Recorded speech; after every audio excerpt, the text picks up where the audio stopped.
We met on June 2nd, about 2 years ago now, and we were at a T-ball game. I just graduated from Benedictine College and had moved home for the summer, in which I went over to my sister's house who lived up the road, and her daughter, we were going to go to her T-ball game. My oldest two nephews and her niece, Kaya, were on the same T-ball team. In walks this dad, or down walks this dad with these two kids, and I am thinking, that is a good-looking dad. I was walking in along with my two nephews and my sister-in-law. She had actually thought that I was their father. Turns out, not the dad at all. He was with his two nephews, and it was Michael. She was doing that thing she loves to do, talking, and I was a little short on words. I admit I didn't put on the greatest first impression of all time. And he walked in and was pretty quiet. Found out later that he had gone to his brother's 30th birthday party the night before. So he was kind of a hurting unit. And we talked pretty briefly there. And I thought he was super sweet, cheered for his nephews a ton, which was obviously, in my mind, I'm like, this guy's adorable. I can't wait, baby, if you sure say these three words, so come close, put your hand in mine. After we had met that first time, that was gonna be the only T-ball game I could go to. So I went and told my sister, I'm like, oh my gosh, Owen and Emmett were his two nephews. I'm like, Owen and Emmett's uncle is super cute. He had kind of looked me up on Facebook, and I was like, gosh, I don't know. So then I kind of looked him up, and then we kind of waited, and then I had asked to be, I was like, do you know what, I'll just ask to be his friend, and then if I come across like really weird or like a creeper, then I guess I'll never see him again. That was kind of my thought process. She had added me on Facebook, and I got the notification right away. We were out actually on a family vacation out just off on the Missouri River, and I remember that I was even lucky to even get reception while I was out there, but I happened to get this Facebook request. I asked to be his friend, and then within I would say minutes, I had a message from him. And I was totally ecstatic that I got it from her. Telling everybody, I was telling my aunts and cousins and brothers, I was like, probably acting like I was 16 years old again. But looking at you right now, this can never be wrong. I know it's hard for you to say. Our first date, he took me to the Omaha Storm Chasers baseball game. We had a ton of fun. She had never been to a Storm Chasers game before, and I'd been to a couple. We kind of walked around, and it was going awesome, but we never made it to our seats. So I'm like, are we gonna sit down? I mean, I don't mind walking. I'd never been to a Storm Chasers game, and it was super fun. We actually went along with my oldest brother Nate and his wife and kids. And so first date, I re-met them because I'd already known them from the baseball game, but re-met them, and it was an awesome first date. We got there, and I knew right away. We got into the game, and she ordered a beer along with me, and I was like, this girl's gotta be a keeper.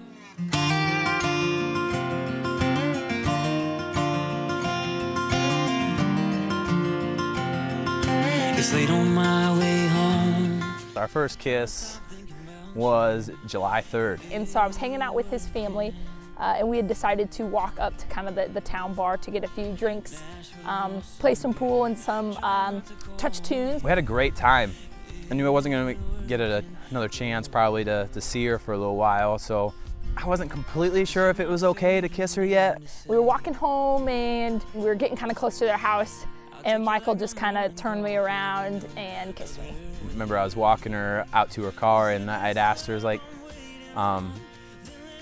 I really need to kiss you tonight. Patiently, if that's what we need to keep moving on, then I'll wait on love patiently. Oh, I'm gonna wait on love patiently. I said, I love you first. I was so nervous it was gonna slip. I remember thinking, oh my gosh, it's gonna slip, because I think in months I could have said I love you. We've been dating for like 5 months, and he was visiting. I was living down in Kansas City, and he had come to visit. We were just kind of lounging around one Sunday afternoon. We were watching some football, we watched a movie, and just kind of not really doing a whole lot. He said, you know what? And I'm like, huh, like just not really thinking anything of it. He's like, I am falling so in love with you. I just said, Carissa, I love you. And I'm pretty sure I took her off guard a little bit. And I was like, me too, and like I was so ecstatic, because I literally thought, I was like, hey, one of these nights it's just gonna slip, because I'm just gonna be like excited, or we're gonna be having fun, and it's just gonna be like, oh, and I love you, and then I'm gonna, ooh. And so he was first to say it, and then I immediately was like, no, I love you too. Oh, I'm gonna wait on love, and we can't go back. No, this road's on one track. But I'm happy to be on this drive, singing your name, traveling down. It was pretty early on that I knew that that she was a keeper. It was actually, it had to have been maybe only a few weeks into it. You know, she's really good at talking, and so we did a lot of talking. We talked a lot about, you know, where our lives were heading, what we would like to do with our lives. We had so much in common. He's so incredibly good with kids. So anytime I saw him interact with my nieces or his nieces and nephews, this is the guy I want to marry. So first date, this is the guy I want to marry. First time I met, this is the guy I want to marry. He's so good with kids, and he's just super sweet. But I think I knew, goodness, like I said, I think I could have said I love you after the first month, but I just was so freaked out by it that I was like, oh, no way, that'll be weird.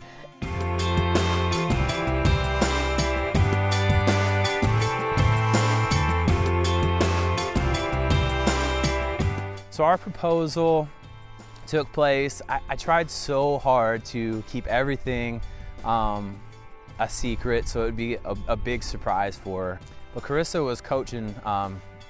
She was coaching girls basketball, so it was kind of a tough time, and everyone said it. Once you buy that ring, you don't want it in your pocket for very long, and that's exactly what happened. I bought it, and I was like, this has to go on her finger. It's not going to sit around any longer. So I was going down there for that weekend. He had said, hey, we should go down to the plaza and on a date, and which happened all the time for us. Being long distance, we did date nights like every time we saw one another. So I was like, oh, that sounds awesome. And I used to live just up the street from it. And so we used to go down there all the time. I had asked her earlier that week if there was a restaurant or anything she would like to check out. Because at the time we were kind of into exploring restaurants. We decided on this restaurant called Cooper's Hawk downtown the Plaza, Kansas City. I had my 2 days that whole Friday. And I come home and I am exhausted. So I come home and he's all dressed like super cute, ready to go, all ready for the night. And I am like, I can't. And he's like, you don't want to go out? I'm like, no, that's the last thing I want to do. And I could just see like disappointment, but he was like, that's fine, we'll make it work. Why don't we do dinner or something here? And when I saw I was sad, I was like, no, I'll get dressed. We'll go and just make a night of it. We got down to the plaza a little early. And I wasn't nervous to ask. I was nervous that she was going to figure out that something was up, or of course I don't have a purse, you know, like a girl. There's nowhere to hide a diamond ring in a box, really. And so I had my car keys, I had my cell phone, and the diamond ring all in one pocket, because I knew if I had both pockets so full that she was going to be like, what's going on? It's pretty easy to pick out a box in your pocket. We go for beers first instead of going right there, because our dinner time wasn't until 8. So we go for beers at Tom Fullery's first. And it's just an awesome night, and my mood is turned around. I'm excited, you know, things are going great. And at one point in the night, she actually put her hand right on top of the box, right on my lap here as we were talking, and I am 100% positive I do not remember a thing she said for probably about 3 minutes, because I was so nervous that she was for sure gonna be like, that's a box. And then we're walking to from Tom Fullery's, and it's just down the street from Cooper's Hawk. So we're walking kind of hand in hand, and he had told me to bring a jacket, and I had said, I don't want to wear a jacket because I'm going to leave it at the place or something. And so I'm freezing. It's March 7th, so it's kind of early in spring, so I'm like hustling, and he is like, slow down. And I'm like, I'm so cold, I can't slow down. We need to get there. And I gave her a big hug, and it was a little chilly outside that night. And when Carissa's chilly, she speed walks. And so I was trying so hard to do this in pace, and I was like, this is the time to do it, this is the time. And we're kind of passing, and he starts kind of talking out of nowhere about how crazy it is, how well we got to know each other while we were down there, and how how time has flown and all the stuff. And I'm in my, no jacket, like, yep, time has flown, like just zooming around. And he goes, hey, you need to stop, and kind of grabs me and pulls me around and drops down to a knee. So I gave her a big hug, stopped her, and I said, Carissa, get out of the ring, got down on a knee, asked her to marry me. And I don't think I ever thought I would cry. Like, cause I just am not like, when it comes to happy things, I cry for sad things, just never happy. So I am like tearing up. I'm like, all I remember saying over and over again was, oh my God, oh my God, oh my God. Like, I could not get over it. And people around us had stopped and were like cheering. And the girl just,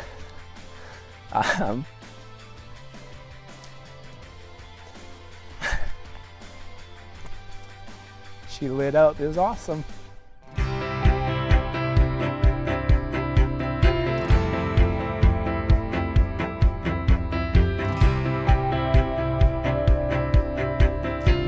Carissa's probably the most incredible person. She is the most incredible person that I've ever come across. You couldn't find someone with a bigger heart, with more love and care in her heart, and not just for me, but for everyone, her family, friends. There are tons of qualities about Michael that I love. First and foremost, his compassion. He's one of the sweetest guys. All I know is it's always been you, love. It's always been you, my love.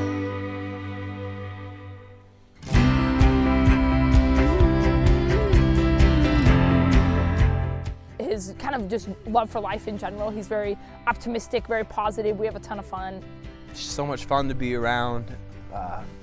Great sense of humor. She's gorgeous. She never has anything bad to say about anybody. She's always happy. And he's got a great sense of humor. He always laughs with me, which is awesome. There's nothing to not like about her. It's just she's that girl that she has anything and everything that you want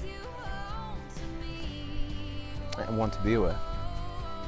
He easily is the most supportive, most considerate person I have ever met. It's always been you, I love. Oh, it's always been you, my love. There's no way to kind of explain how Carissa makes me feel without some cliche, cheesy statement, but it's the absolute truth to say that Carissa completes every part of me. He makes me feel awesome. I absolutely, every day with him is kind of a new adventure, and he's always supportive and always asks about my day. She's my best friend. And she's the most fun to spend every second of time we can have with each other together.